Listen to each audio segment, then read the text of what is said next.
Today I am here with our Head of Investigations, Phil, and we are going to be talking about some official documents we have received from the New Zealand government that show that they are actively working to censor speech here in New Zealand. They're actively censoring us and multiple other groups. So to give you a little bit of background for anyone who doesn't know what Operation People is, my name is Chantelle Baker, and after the Parliament protests where I live streamed every day, I saw a huge decrease in reach for my own Facebook page, and it led to it being closed by Facebook earlier this year. Since then, we've launched our media company, Operation People, which you're now watching, and we have also found that this page has been heavily reduced.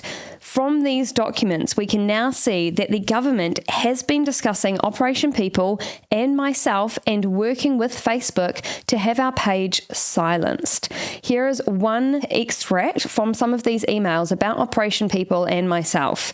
This is from a man named Daniel Dominy, who's a senior advisor of the Disinformation Assessment and Response Team, and his email is to Sean, who is the head of NetSafe.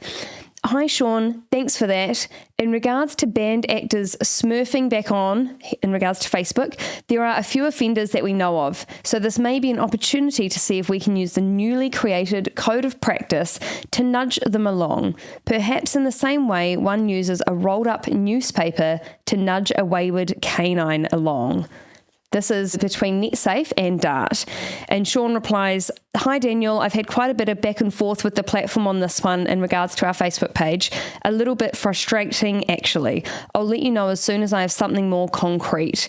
This is proof of what I've been saying for the last 7 months, that the government is silencing people, that private companies don't seem so private anymore.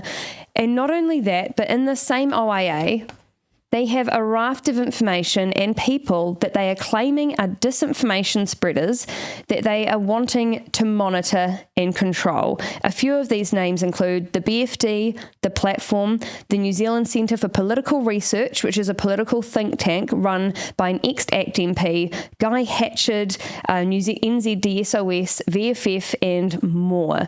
You have been mapping, Phil, over the last few months, the trajectory of how they classify anything as disinformation, who's involved, and what it looks like when it comes to censorship here in New Zealand. What have you found when it comes to mapping out this disinformation assessment unit and all its connections around New Zealand?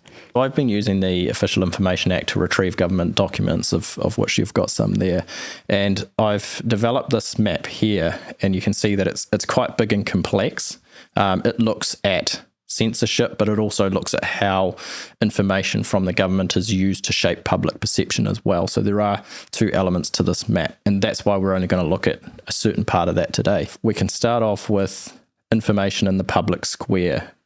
And so that is, the marketplace of ideas. That's information out there that's sort of protected under that free speech legislation. Documents retrieved under the Official Information Act is listed as being leaflets, digital items, web links, and reports from social media.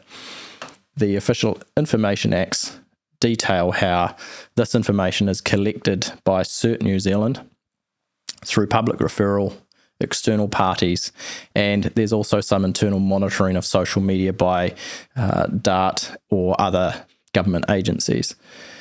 Now, DART is the Disinformation and Assessment and Response Team. That sits within Ministry of Health, and you can see that here on the map.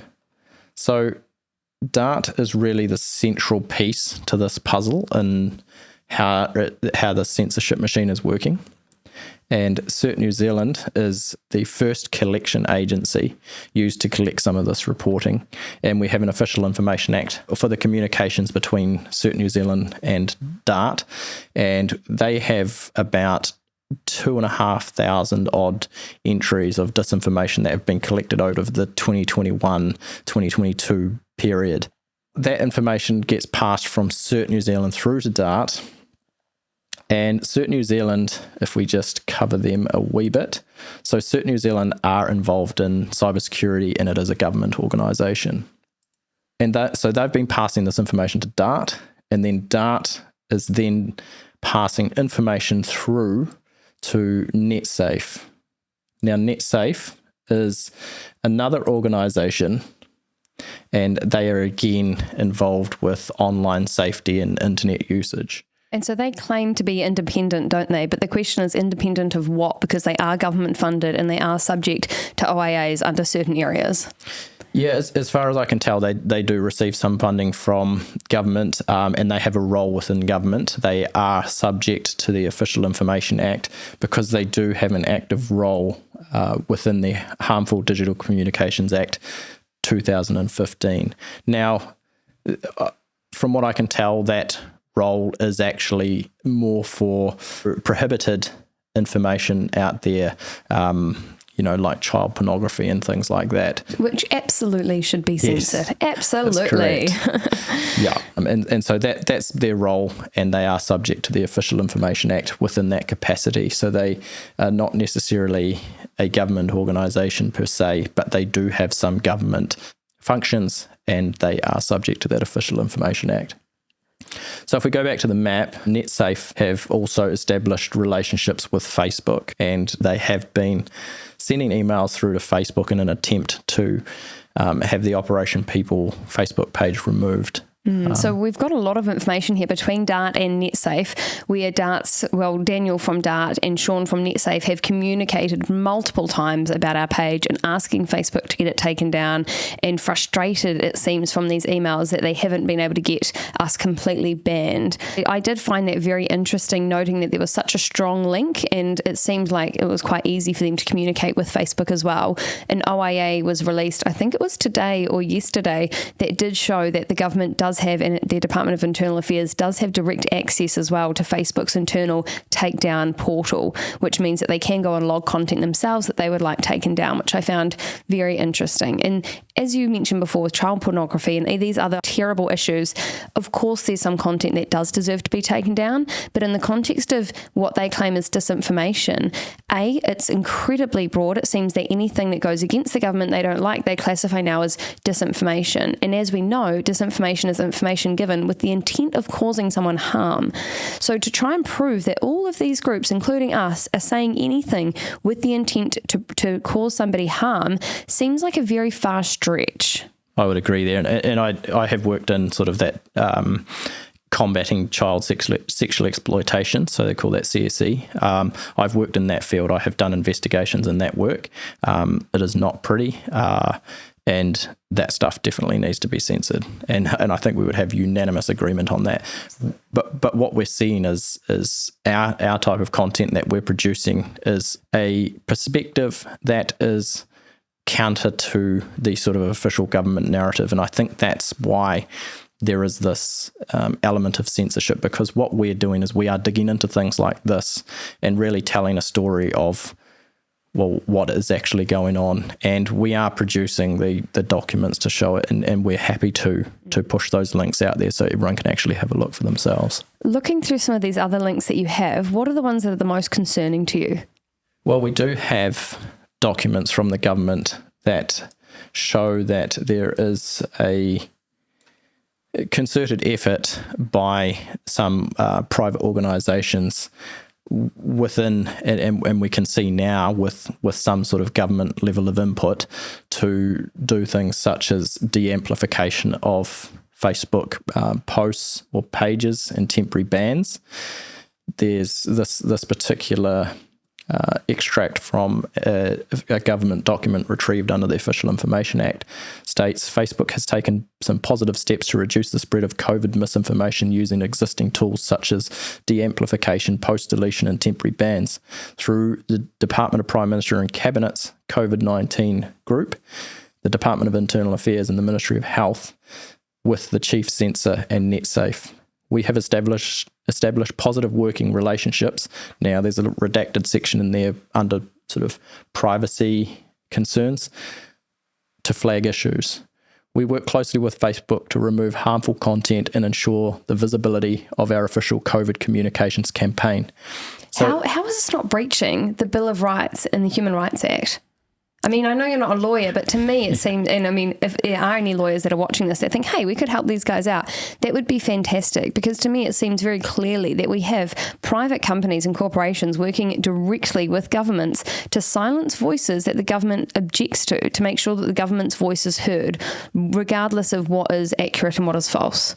Yeah, well, it just seems that they are wanting to have a complete control of information out there, and they don't want any view that goes counter to what they're pushing out.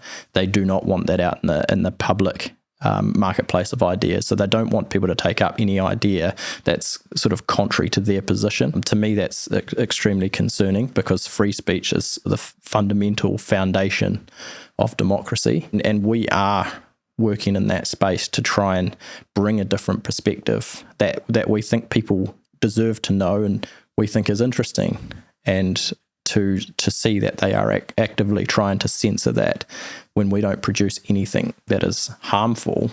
That to me is extremely concerning. What are some of the other parts of your map before we wrap up that you'd really like people to understand?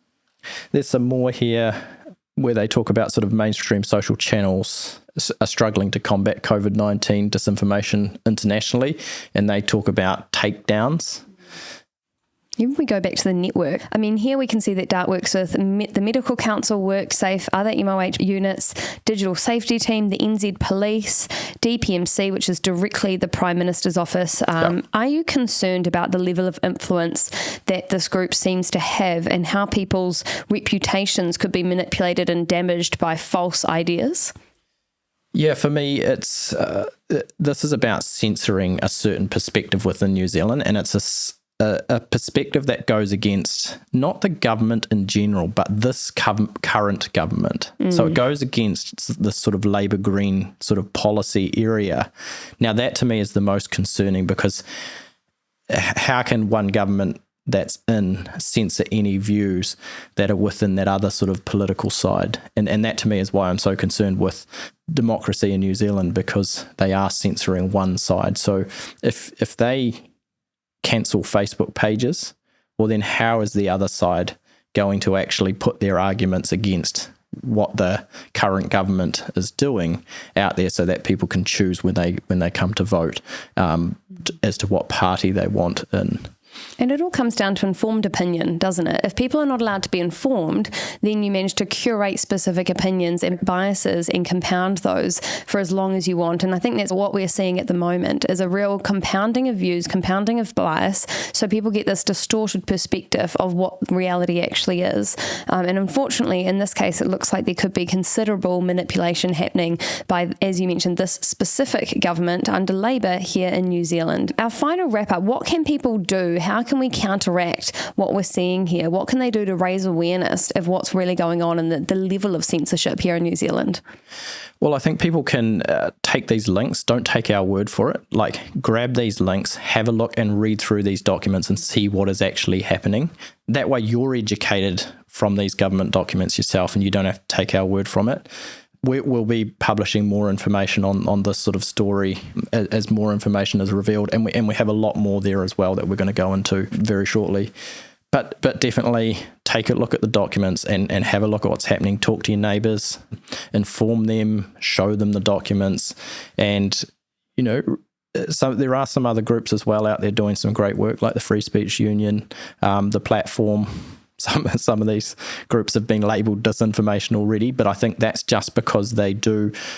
The only threat they pose is a threat to the current government's position within government and their chances of re-election at the next election. That's about the only threat that these groups pose. Do you think that we're going to see more censorship ahead of the next election to try and convince voters that Labour is the only way forward? Yeah, I think we are seeing an escalation of and a conflation of terms as well. So we're seeing that the so-called far right being expanded to essentially any idea that runs contrary to this current government. And then we can see here that those ideas are being considered far right or disinformation or misinformation, so that then they can just censor it. It looks like a virtuous attempt or a virtuous action that they're taking, when in fact they're actually subverting democracy, because they're not allowing one side to actually have their say out in that marketplace of ideas. We can't put ideas out there to test for people to consume and think about. And debate, right? And healthy debate, yeah. which we all love, which we all need. Healthy debate seems to be lost somewhere amongst the last 3 years of all of our lives. I mean, freedom, healthy debate, the entire thing seems like dirty words now that we're not allowed to say. And that's the really scary thing for New Zealand. Well, Phil, thank you so much. I know we've got a lot to go into in other podcasts and other videos, but I really appreciate your time. And to anyone watching at home, let us know what you think. Read these OIAs, let us know your perspectives, have healthy debate for us about all of this, and let us know if there's other topics that you think we should be researching into, because we think this is concerning and we know that there is more out there to find.